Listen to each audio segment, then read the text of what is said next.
bon nombre d'entreprises en Belgique disposant d'un mainframe réfléchissent à un outsourcing essentiellement pour trois raisons, je dirais. La première raison est d'ordre financier. Les coûts software sont généralement prohibitifs pour ces sociétés qui disposent d'un mainframe entre 500 et 1000 MIPS. Ça devient de plus en plus difficile.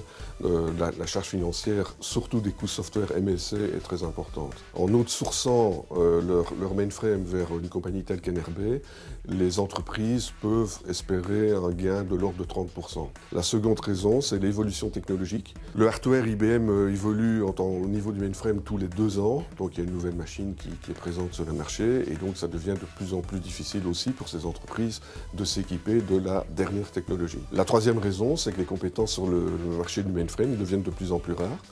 Et à ce sujet-là, NRB, je dirais, a pris les devants en instaurant depuis maintenant plus de 2 ans ce qu'on appelle une Mainframe Academy au niveau d'NRB. Donc en gros, qu'est-ce que c'est?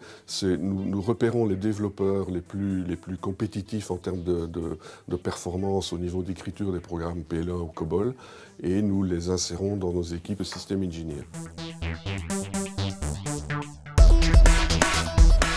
Au niveau des avantages autres que le client peut trouver en confiant son outsourcing mainframe chez NRB, c'est évidemment une concentration sur son métier. Il n'est plus obligé de s'occuper de choisir du nouveau matériel, d'assurer le TLC au niveau de ses softwares IBM. Un autre élément fondamental pour le client est la sécurité des données.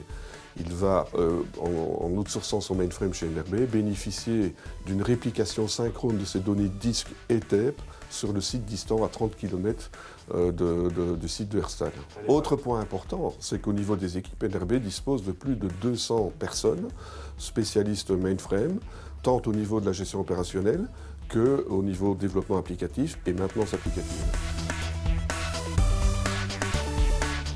NRB décline ses services mainframe sur base de 3 modèles. Le modèle IAS, le modèle PAS ou le modèle PAS+. Dans le modèle IAS, NRB fournit en gros l'infrastructure, c'est-à-dire les MIPS, la quantité nécessaire au niveau storage, tandis que tape. Ça, c'est le modèle IAS, modèle de hosting. Dans le modèle PAS, NRB va plus loin. NRB va s'occuper de la gestion du ZOS, mais également du middleware, de la couche middleware, c'est-à-dire le KIX, le DB2, l'IMS. Enfin, le modèle PAS+, couvre, lui, la gestion de l'infrastructure, la gestion des operating systems et du middleware, mais également la couche applicative, c'est-à-dire le développement applicatif et la maintenance applicative. En termes de maintenance applicative, le but d'NRB est de faire évoluer les applications de nos clients, tant d'un point de vue évolution business qu'en termes de performance. Un des challenges de la maintenance applicative est de faire évoluer ces applications en adéquation avec les solutions développées sur la plateforme distribuée.